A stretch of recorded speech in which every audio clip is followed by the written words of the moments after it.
you learn from the documentary exactly what is going on with these coral displays that are being crocheted around the world and why they are. And the fun part is what they have to do with hyperbolic planes of geometry. And no, you won't need any math to understand that because you don't really, actually what you can do is make it kinesthetic. Marge has set up a display where you can see with 2 lines, 3 lines, 4 lines, 5 lines, and 6 lines what happens when you crochet straight lines in a certain way. So you can go over and actually touch those and look at them after the presentation, as well as ask questions. And then don't forget on your way out to spend some time looking at the beautiful display in the foyer of the library with 3 big display cases. Marge has crocheted the entire coral reef scenery by herself. And we're most grateful to her for permitting us to show it here. So we're going to first watch the TED Talks, and then Marge can take some questions.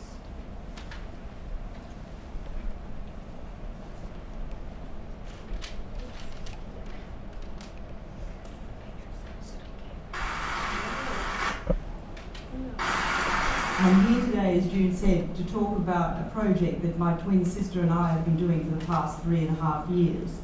We're crocheting a coral reef.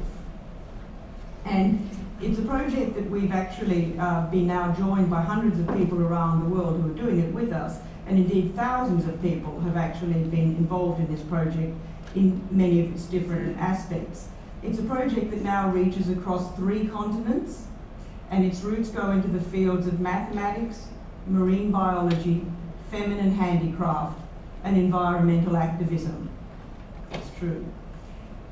It's also a project that, in a very beautiful way, the development of this has actually paralleled the evolution of life on Earth, which is a particularly lovely thing to be saying right here in February 2009, which, as one of our previous speakers told us, is the 200th anniversary of the birth of Charles Darwin.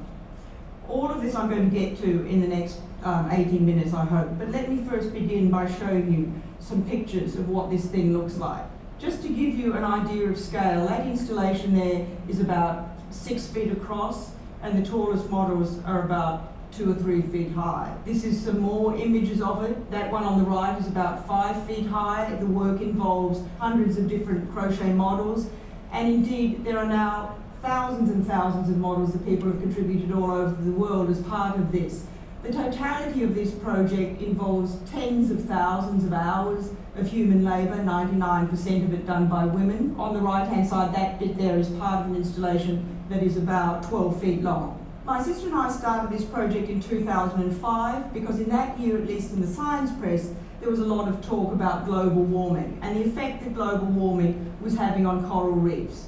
Corals are very delicate organisms and they're devastated by any rise in sea temperatures. It causes these vast bleaching events that are the first signs that corals are being sick, and if the bleaching doesn't go away, if the temperatures don't go down, reefs start to die.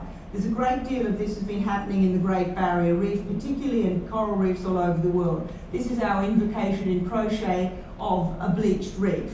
We have an organisation together called the Institute for Figuring, which is a little organisation we started to promote, to do projects about the aesthetic and poetic dimensions of science and mathematics. And I went and put a little announcement up on our site asking for people to join us in this enterprise. And to our surprise, one of the first people who called was the Andy Warhol Museum. And they said they were having an exhibition about artists' response to global warming and they'd like our coral reef to be part of it. And I laughed and said, well, we've only just started it, you can have a little bit of it. So in 2007, we had an exhibition, a small exhibition of this crochet reef, and then some people in Chicago came along and they said in late 2007, the theme of the Chicago Humanities Festival is global warming, and we've got this 3,000 square foot gallery and we want you to fill it with your reef. And I naively by this stage said, oh yes, sure. Now I say naively because actually my profession is as a science writer. What I do is I write books about the cultural history of physics. I've written books about the history of space, the history of physics and religion, and I write articles for people like the New York Times and the LA Times. So I had no idea what it meant to fill a 3,000 square foot gallery. So I said yes to this proposition. And I went home and I told my sister Christine, and she nearly had a fit. Because Christine is a professor at one of LA's major art colleges, Cal Arts, and she knew exactly what it meant to fill a 3,000 square foot gallery, and she thought I'd gone off my head. But she went into crochet overdrive, and to cut a long story short, 8 months later we did fill the Chicago Cultural Center with a 3,000 square foot gallery. By this stage, the project had taken on a viral dimension of its own, which got completely beyond us. The people in Chicago decided that as well as exhibiting our reefs, what they wanted to do was have the local people there make a reef. So we went and taught the techniques, we did workshops and lectures, and the people in Chicago made a reef of their own, and it was exhibited alongside ours, and there were hundreds of people involved in that. And we got invited to do the whole thing in New York, and in London, and in Los Angeles, and in each of these cities, the local citizens, hundreds and hundreds of them, have made a reef, and more people get involved in this, most of whom we've never met. So the whole thing is sort of morphed into this organic, ever-evolving creature that's actually got way beyond Christine and I. Now, some of you are sitting here thinking, what planet are these people on? Why on earth are you crocheting a reef? Woolenness and wetness aren't exactly two concepts that go together. Why not chisel a coral reef out of marble, cast it in bronze? But it turns out there's a very good reason why we are crocheting it. Because many organisms in coral reefs have a very particular kind of structure. That frilly crenellated forms that you see in corals and kelps and sponges and nudibranchs is a form of geometry known as hyperbolic geometry. And the only way that mathematicians know how to model this structure is with crochet. It happens to be a fact. It's almost impossible to model this structure any other way, and it's almost impossible to do it on computers. So what is this hyperbolic geometry that corals and sea slugs embody? So the next few minutes is we're all going to get raised up to the level of a sea slug. This sort of geometry was revolutionised mathematics when it was first discovered in the 19th century. But not until 1997 did mathematicians actually understand how they could model it. And in 1997, a mathematician at Cornell, Dana Kamina, made the discovery that this structure could actually be done in knitting and crochet. The first one she did was knitting, but you get too many stitches on the needle, so she quickly realised that crochet was the better thing.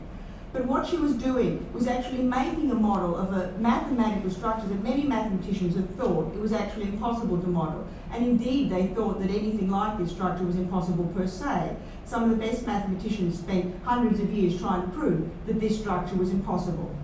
So what is this impossible hyperbolic structure? Before hyperbolic geometry, mathematicians knew about two kinds of space, Euclidean space and spherical space. And they have different properties. And mathematicians like to characterise things by being formula. So you all have a sense of what a flat space is, a Euclidean space is. But mathematicians formalise this in a particular way. And what they do is they do it through the concept of parallel lines. So here we have a line and a point outside the line. And Euclid said, how can I define parallel lines? I asked the question, how many lines can I draw through the point but never meet the original line? And you all know the answer. Does someone want to shout it out? 1. Great. Okay. That's our definition of a parallel line. It's a definition really of Euclidean space. But there's another possibility that you all know of. Spherical space. Think of the surface of a sphere, just like a beach ball, the surface of the earth. I have a straight line on my spherical surface and I have a point outside the line. How many straight lines can I draw through the point that never meet the original line? What do we mean to talk about a straight line on a curved surface? Now, mathematicians have answered that question, and they've understood there's a generalised concept of straightness. It's called a geodesic, and on the surface of a sphere, a straight line is the biggest possible circle you can draw. So it's like the equator or the lines of longitude. So we ask the question again, how many straight lines can I draw through the point that never meet the original line? So does someone want to guess? 0, very good. Now, mathematicians thought that was the only alternatives. It's a bit suspicious, isn't it? There's 2 answers to the question so far, 0 and 1. 2 answers, there may possibly be a third alternative. And to a mathematician, if there are 2 answers, and the first 2 are 0 and 1, there's another number that immediately suggests itself as the third alternative. Does anyone want to guess what it is? Infinity. You all got it right. Exactly. There's a third alternative. This is what it looks like. There's a straight line and there's an infinite number of lines that go through the point and never meet the original line. This is the drawing. This nearly drove mathematicians bonkers, because like you, they're sitting there feeling bamboozled, thinking, how can that be? You're cheating. The line's a curve. But that's only because I'm projecting it onto a flat surface.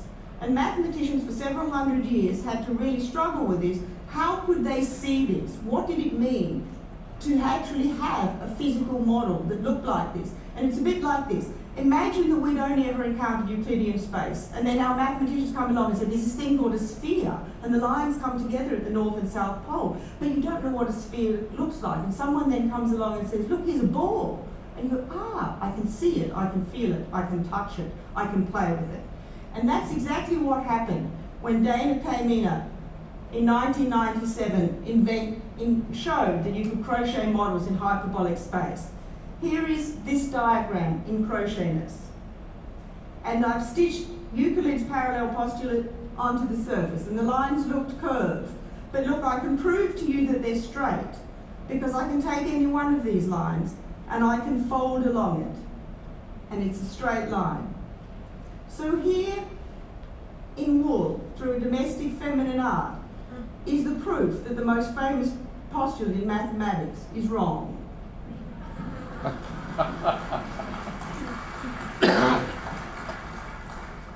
And you can stitch all sorts of mathematical theorems onto these surfaces. The discovery of hyperbolic space ushered in the field of mathematics that's called non-Euclidean geometry, and this is actually the field of mathematics that underlies general relativity and is actually ultimately going to show us about the shape of the universe. So there is this direct line between feminine handicraft, Euclid, and general relativity.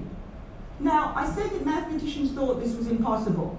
Here is two creatures who've never heard of Euclid's parallel postulate, didn't know it was impossible to violate, and they're simply getting on with it.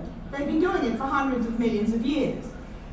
And I once asked the mathematicians why it was that mathematicians thought this structure was impossible when sea slugs have been doing it since the Silurian age. And their answer was interesting. They said, well, I guess there aren't that many mathematicians sitting around looking at sea slugs. And that's true. But it also goes deeper than that. It also says a whole lot of things about what mathematicians thought mathematics was, what they thought it couldn't do, what they thought it couldn't represent. And even mathematicians who in some sense are the freest of all thinkers literally couldn't see not only the sea slugs around them, but the lettuce on their plate. Because lettuces and all those prilly vegetables, they also are embodiments of hyperbolic geometry. And so, in some sense, they had such a symbolic view of mathematics, they couldn't actually see what was going on the lettuce in front of them. It turns out that the natural world is full of hyperbolic wonders. And so too, we've discovered that there is an infinite taxonomy of crochet hyperbolic creatures. We started out, Chrissy and I and our contributors, doing the simple mathematically perfect models. But we found that when we deviated from the specific setness of the mathematical code that underlies this, the simple algorithm, crochet 3, increase 1, when we deviated from that and made embellishments to the code, the models immediately started to look more natural. And all of our contributors, who are an amazing collection of people around the world, do their own embellishments. And as it were, we have this ever-evolving crochet taxonomic tree of life. And just as the morphology and the complexity of life on Earth is never ending, little embellishments and complexifications in the DNA code lead to new things like giraffes or orchids. So too little embellishments in the crochet code lead to new and wondrous creatures in the evolutionary tree of crochet life. So this project really has taken on this inner organic life of its own. There's the totality of all the people who've come to it, and their individual visions and their engagement with this mathematical mode. We have these technologies, we use them, but why? What's at stake here? What does it matter? For Chrissy and I, one of the things that's important here is that these things suggest that the importance and value of embodied knowledge. We live in a society that completely tends to valorize symbolic forms of representation, algebraic representations, equations, codes. We live in a society that's obsessed with presenting information in this way, teaching information in this way. But through this sort of modality, crochet, other plastic forms of play, People can be engaged with the most abstract, high-powered, theoretical ideas, the kind of ideas that normally you have to go to university departments to study in higher mathematics, which is where I first learned about hyperbolic space. But you can do it through playing with material objects. And one of the ways that we've come to think about this is that what we're trying to do with the Institute for Figuring and projects like this, we're trying to have kindergarten for grown-ups. And kindergarten was actually a very formalised system of education established by a man named Friedrich Froebel, who was a crystallographer in the 19th century. He believed that the crystal was the model for all kinds of representation, and he developed a radical alternative system of engaging the smallest children with the most abstract ideas through physical forms of play, and he's worthy of an entire talk on his own right. The value of education is something that Froebel championed through plastic modes of play. We live in a society now where we have lots of think tanks, where great minds go to think about the world, and they write these great symbolic treatises called books and papers and op-ed articles. We want to propose, Chrissy and I, through the Institute of Figuring, another alternative way of doing things, which is the play tank. And the play tank, like the think tank, is a place where people can go and engage with great ideas. But what we want to propose is that the highest levels of abstraction, things like mathematics, computing, logic, etc., all of this can be engaged with, not just through purely cerebral, algebraic, symbolic methods, but by literally, physically playing with ideas. Thank you very much.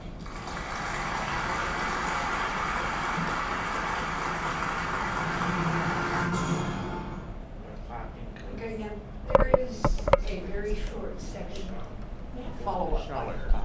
We'll have, and then we will have some questions.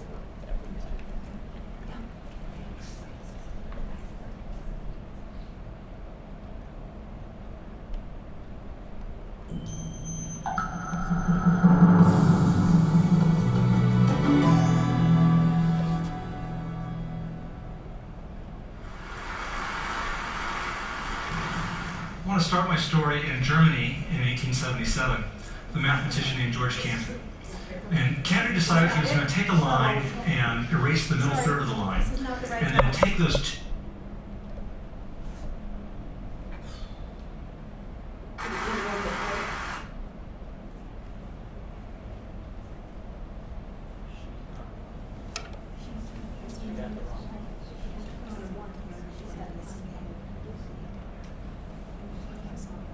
Is it Beach Museum? Yes, Beach Museum, right? She's gonna find the Beach Museum. And then I have to do this one. There you go.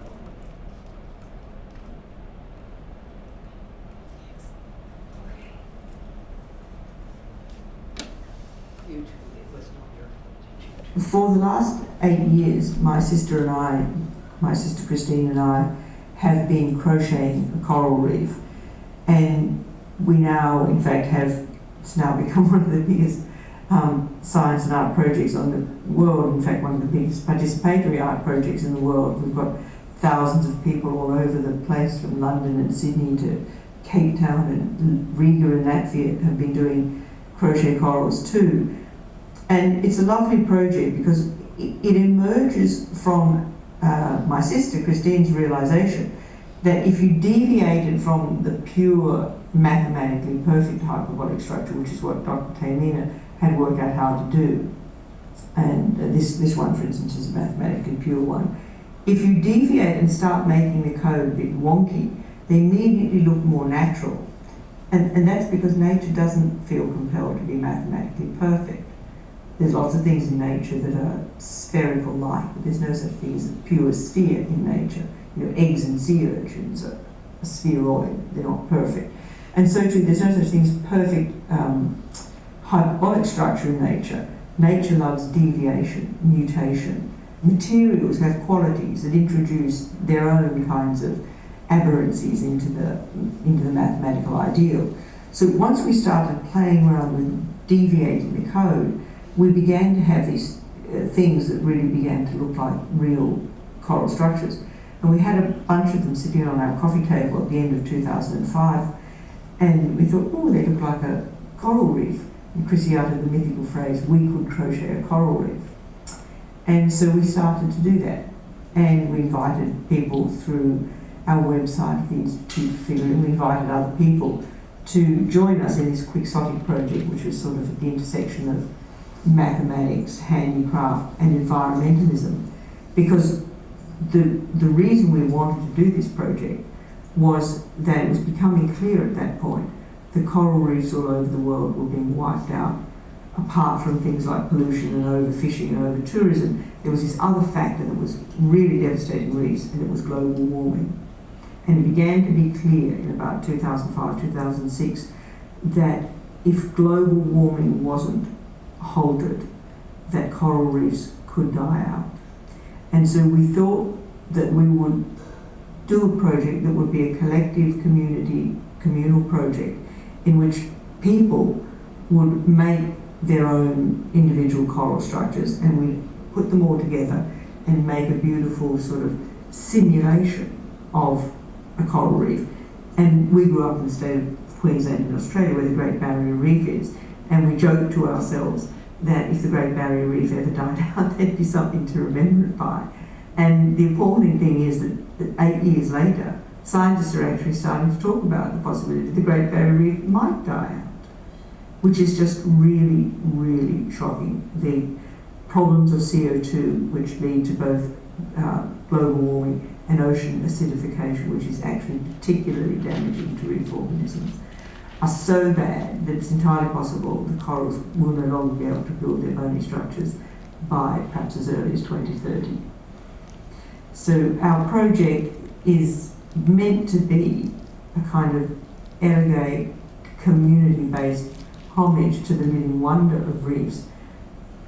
But one of the things that I didn't expect to happen, which has been really beautiful, is that in many ways the project mimics the process of reef building themselves.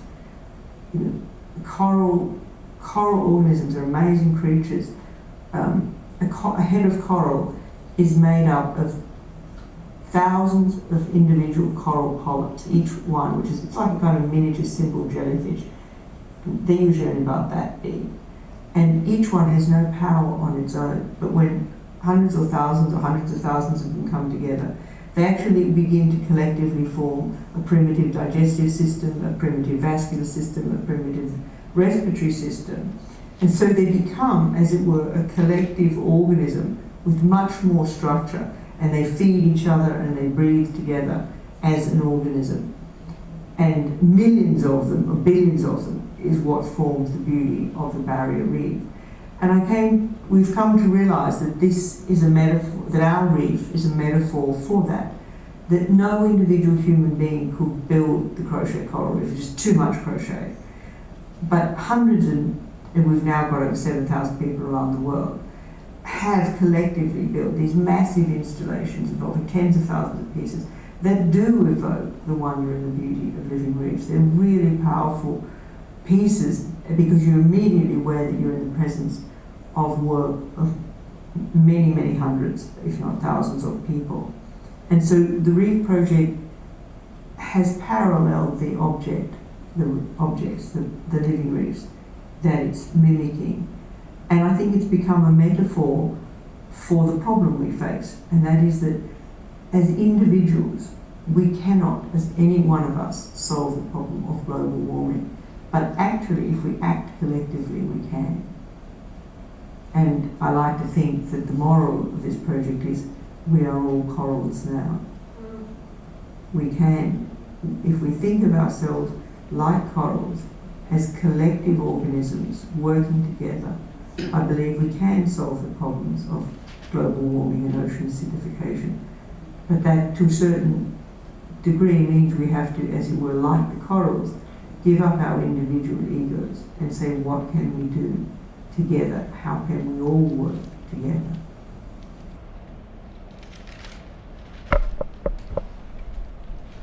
Okay, thank you. So now you get a basic idea. At first it's a little scary when she starts talking about geometry and so forth, but then she makes it pretty clear to us. And I'll let Marge explain how it works, because she'll do it better than I do. I do not crochet. Marge does, and she can sort of tell you what you're going to see over here, and then you're free to walk over and hold these things and see what they're like and how they grow and develop all their curves and whorls and things like that. So if you have some questions, first maybe you tell them how the stitches are made, that you get two lines that curl. How do you even do that? Well, when you crochet and you do it in a sphere, you start with just like, basically what I do is like, the easiest way is what those over there are. You start with 6 stitches, and that's the first row. And your second row, on each one of those 6 stitches, you're going to put 2 more stitches. So the next row, you're going to have like 12 stitches. And as you keep adding these rows and adding more stitches, naturally it just starts to ruffle, and it starts to become these hyperbolic planes. And like she was telling us, Margaret and Christine were telling us in the film, that mathematicians looked at this theory, and then suddenly women have been doing this for as long as women have been crocheting, thousands of years, and we naturally do it. It is a women's craft, as they call it, and we have been actually making models of these advanced mathematical spheres. And nobody said to us, okay, you know, this is a hyperbolic plane. No, it was just a pretty roughly thing we were making on the edge of a blanket or just making a toy for a child. But these have actually been making all these years without recognition these high mathematical models called hyperbolic planes. So every row you just add the same evenly around the whole thing. The next row you add 2 in each of the 2 you put there, so then you're going to have 24, and then you're going to have 48 and 96, and it just keeps growing, and as you do it, it just naturally ruffles. I just think it's beautiful the way art meets science in this. Yeah. And the kinesthetic meets the cognitive. And you can't separate them, because without the one, you're not going to understand the other. So the idea of incorporating art into our efforts on behalf of the environment and the sustainability of our community and our world may be more important than we realized. It may be kind of important to embrace the arts by making them ourselves and by supporting those who make them, and certainly by wondering about the arts when we see them, the artisans. Marge, did you want to say something about the difference between, say, clarify for us, craftsperson, artisan, artist? Help us understand how these are really used properly. An artist usually does what the product that they produce is usually for an aesthetic value. It's not necessarily utilitarian. But an artisan actually makes something that will be used in whether everyday life or in some form. So you have like your metal workers, you have the artisans during like the Middle Ages, you had your saddler, your wig maker, you had your baker. All these people actually were doing something with their hands that was being used, but it still had a beautiful value, let's put it that way. So that's the difference between an artist does something strictly for an aesthetic view, something to look at, something to appreciate. But it doesn't say what an artisan does is not appreciated in some way. It usually has more of a utilitarian purpose. So that's usually the difference. And craftsperson could be either one. But basically the difference between artist and artisan is that an artisan does something more utilitarian, something that's going to be more used with their hands. In this case, it's an educational thing that's being made. Yep. You know, art's being used to educate and inform. Did you have any questions that you'd like to ask? Yeah. Marge, how many women hours do you think you put into the display downstairs? I've been working on and off on it for over a year. How many hours? I don't really know. It depends on what I'm making. The corals themselves do not take that long. They're not really hard to make. They're very simple. They're very relaxing to make because every row you're just doing the same thing until you get to the end of that row. Okay, the next row you're doing something different. So it's a very relaxing, yeah. Working on it for over a year. That's 365 days plus 2 or 3 more months. So maybe 400 days working on it. So probably about 800 hours working on the one downstairs.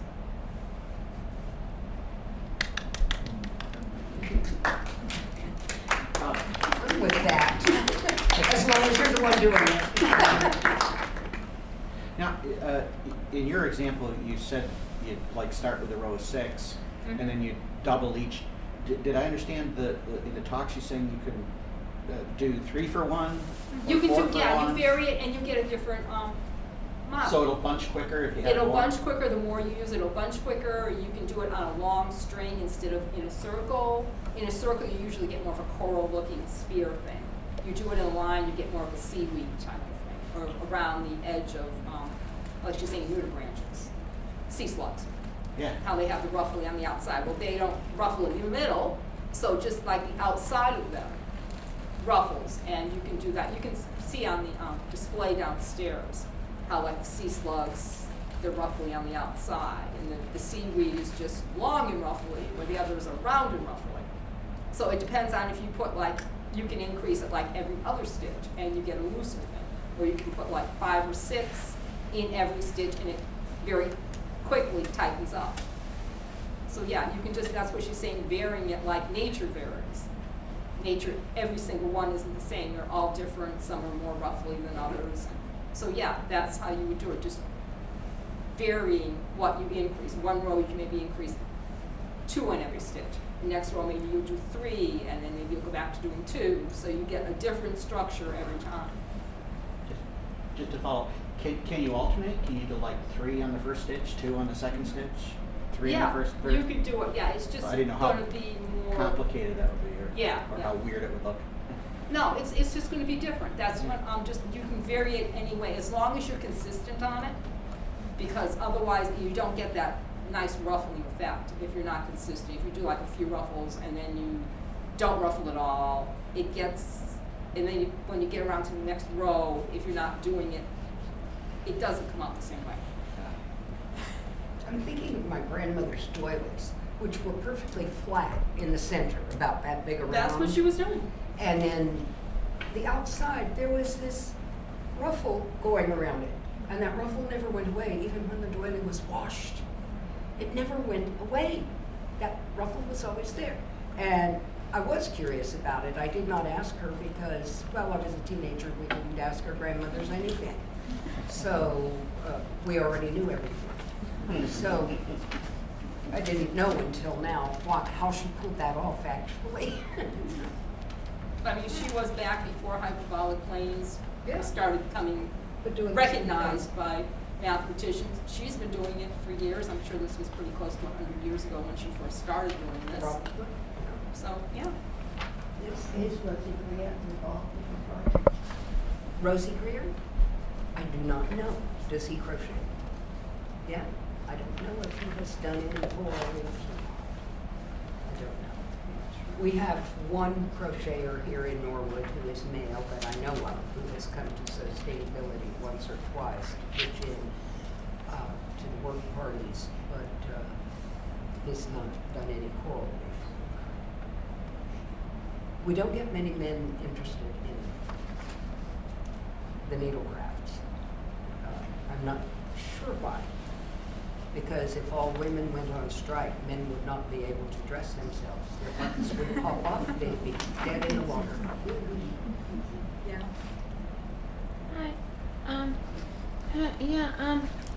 I just wanted to make a comment on that, on how like even in the TED Talk, the woman referred to crocheting as a female handicraft.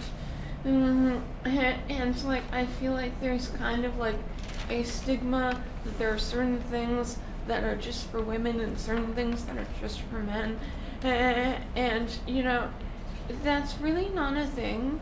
You know, like I'm sure that there are like a limited amount of things that is a thing, but most of the things that we think that that's a thing, it really is not. So like any guys in the audience, you know, you guys can totally crochet and make a bunch of art stuff, and that's totally like a manly thing to do. You're here, Melly, quite right. But I think she's referring to it more as it's always been a woman thing. Yeah, and It then wasn't. And why should it be a woman And thing? that's But wrong, it's yeah. just start, I think she was referring to it as, this is something women have been doing. We've never been Yeah. recognized for doing it. The men are the mathematicians, the women make their little woolly things. So I Yeah, think and she women wants to can bring be it, mathematicians recognition for too. women can do something and be recognized for it. But Melly's, yeah, and I get Yeah. what you're saying, Melly. You're saying, any of you men want to give it a shot. There Go for is a Learn to Crochet class, by the way, at the library, March. Yes, Remember to you here. the first Thursday of every other month, it's the other months in the every other month we have here at the library a Learn to Crochet class that you can attend and learn how to crochet.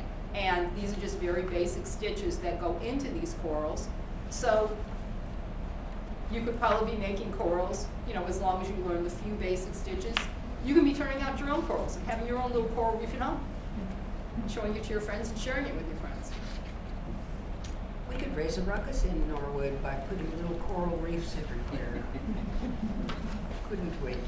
Yes, we could sort of yarn bomb little coral reefs. Yes, yarn Little bombing. coral reefs. They said that this project was in Brooklyn, New York, but I saw the Coral Reef project in Manhattan. It's, 12 this years is, ago, yeah, and it was huge. it is, yeah, the one at the It was- Smithsonian was, It was yeah. the size of Oh, yeah, yeah, the size of the width of this room. oh, And yeah. it was tall, Mhm. and I was just amazed, and Yeah. it drew an awful Well, lot that of people. originally, the first one was done in 2008. So Yeah. that was like 12 years ago, what she was talking about then. Yeah. This has, like, on the later one, she was saying now it's so much more. It is worldwide. It has been in So museums where's the everywhere. art exhibit, the latest one? I don't, they're usually traveling exhibits. They don't I don't know where there is one currently. Because her website has been down for a couple of months. I don't know if, for whatever reason, they're just saying they're taking a hiatus. So I was, you know, I looked on it, but it doesn't actually tell. Most of them are local type things like we're doing here. This, you know, isn't recognized worldwide, what we're doing here today, but it still is part of the same, you know, the same what we're doing. We're trying to bring attention to the coral reef. We're bringing attention to so-called women's arts, that, you know, recognition that We can feel a connection here. Yeah. We can feel a connection with all these other people who have mounted exhibits like this. We're just sort of sharing in what they have done, wanting to feel a part of that, bringing the recognition to the coral reef, the, you know, plight of the coral reef, the recognition of what has been the artisans that are doing this and sharing it with their communities to bring recognition to the coral reef. How long do you expect to have it on display here? It'll be And displayed for the whole month of March, so it won't come down till the last day of March. So what are you planning to do with it after that? I don't know, I haven't thought ahead that far. She just finished the last piece. Yes, I was just this morning finishing it off. We don't know yet. We don't know yet, but, you know, I'm open to suggestions as if anybody has ideas what to do with it. Okay. How do you know when each piece is done? You know, you've got a pink one or a green one, When you feel a that it, feeling, you know, okay, it looks like a coral, it's big enough. I've run out of yarn. Yeah, that's how you figure out when it's done. Running out of yarn's a big one. I have a little one, but that's all the yarn I have. Ooh, it's really big. I used the whole skein on that one. Yeah, that's about when you get there. Patty? Marge, Yeah. how many pieces in total are down in the display cases? 268. That's just locally. That's just what's in the display case downstairs. Just, So when you put it together downstairs, did you have an artist working with you for art, with the interpretation? What was the question? did she have an artist working with her? She did. She was her. She's the one. She's the one. She studied. She shared with me what she was studying because we're also friends in addition to working together. And she understood very kindly that I was not going to be crocheting. I would be her cheerleader. And she designed this herself. She studied coral reefs. She studied the creatures that live in them. So when I saw it in New York, I couldn't believe that it was all crocheted. I really thought it was a coral reef. And then Yeah. I started reading, the biops, and I was just amazed. Yeah. And the artist interpretation, because they had the floor of the screen, it was just incredible. Yeah, it is. You can check out the book that over there is called Crochet Coral Reef. It is written by the two sisters that started this project, and it shows some of the installations around the world that they've done. I mean, they've done some that, I've got a few in there that are plastic. I've got some in there that are made from cassette tapes and VCR tapes. And they've actually done just installations just out of junk, old plastic bags. Or they kept, there's one that is in there that they kept all their plastic trash for a year and converted it into one of these installations of the coral reef. And it's just totally fascinating. There's our artisans that work just in beads. They've made these corals just out of beads, which is absolutely gorgeous. I just have patience to do that. No, But I think I really would go into that one. You love to bead, I know you do. Make corals out of beads. But yeah, that is, just worldwide, it's just your own interpretation of what you see as the coral reef. It's a lot of, everybody has their own interpretation. That's why she says when they first started this project, they were getting corals from all around the world. And they gave these little boxes every day, and everybody was making corals to put in their initial coral reef. And they were everyone had their own interpretation of what it was going to look like. So yeah, it's interesting, it's very individual, it's just very artistic. So Do you find that these displays are having any effect on the actual coral reef awareness? probably yes. I mean, I think everybody here today probably will leave a little more aware of what, if we don't take care of the coral reef, what we are going to lose. Because not everybody can see a coral reef. Not everyone can go to Australia and see the Great Barrier Reef or go to the tropics and see. But this sort of gives you a view of what actually it looks like and what, if we don't change a lot of our habits, what we will lose.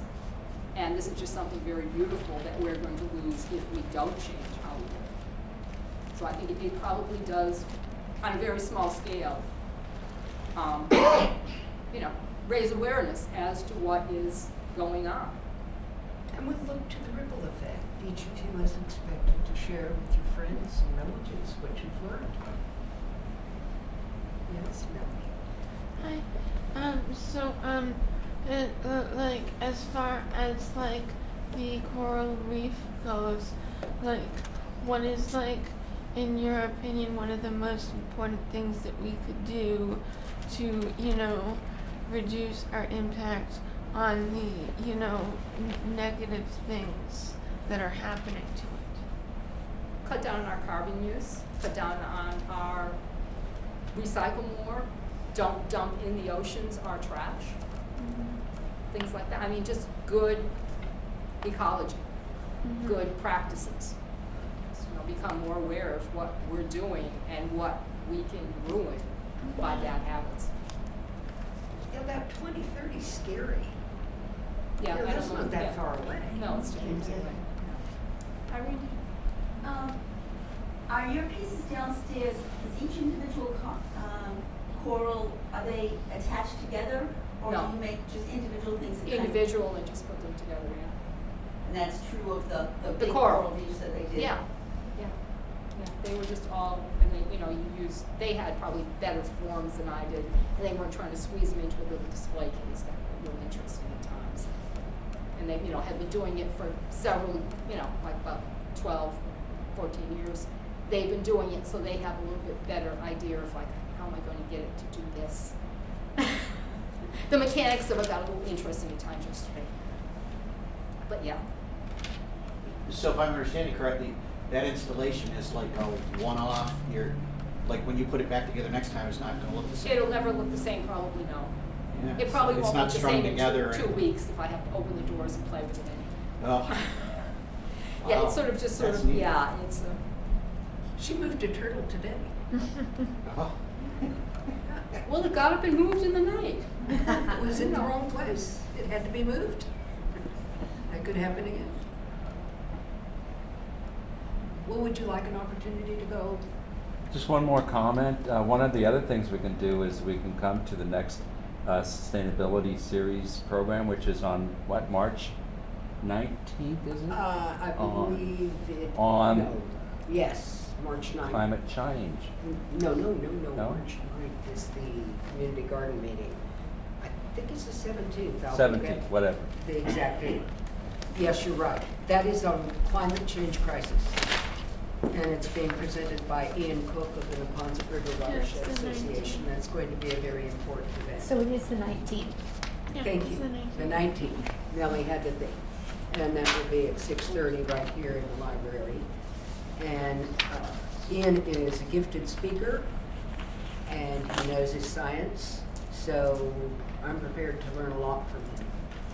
Following that in April, we will have one by an environmental sciences educator and our own head of the Department of Public Health, Sigal Reese, on climate change and public health.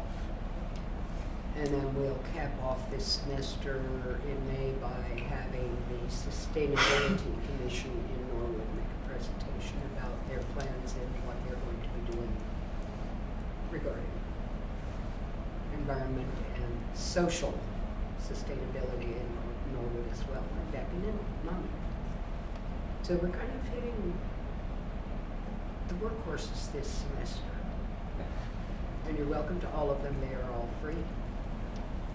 In addition to your sustainability things, right across the street at the Congregational Church on Wednesday will be on fashion sustainability. Oh, stand up and please make that announcement. Oh. Yes, that's a good one. There'll be a talk by someone, Kathleen Potter, from the LaSalle College of Fashion. And she's going to talk about sustainability, and there's so many different avenues. She's going to go how fashion has changed, how quick fashion versus slow fashion, what fibers might be the most sustainable, what companies might be the most socially ecological, how things have changed, how I'm not exactly sure, but it's going to be really fascinating. And what time of day is that? 7 o'clock at the Congregational Church right across Across the street. Winters. March Hmm? 4th. But you'd like a This head Wednesday. count on that kind of, wouldn't you? Pardon me? Wouldn't you like a head count on It that? isn't important anymore. Okay. Yes. Yes, so just come, and would love to have you. Social sustainability of fashion and ecological, there's just so many things where so much of landfill is filled with clothes. Yeah. And so many of our clothes are made with fossil fuels. So, I mean, we're wearing them so often. It's astonishing that we're doing that. I can't believe we're still doing that. We haven't outgrown it. I even own them, yes. I do. I've got my fleece. Anyway, go take a look at the display and enjoy. And on your way out, enjoy looking at the exhibit downstairs.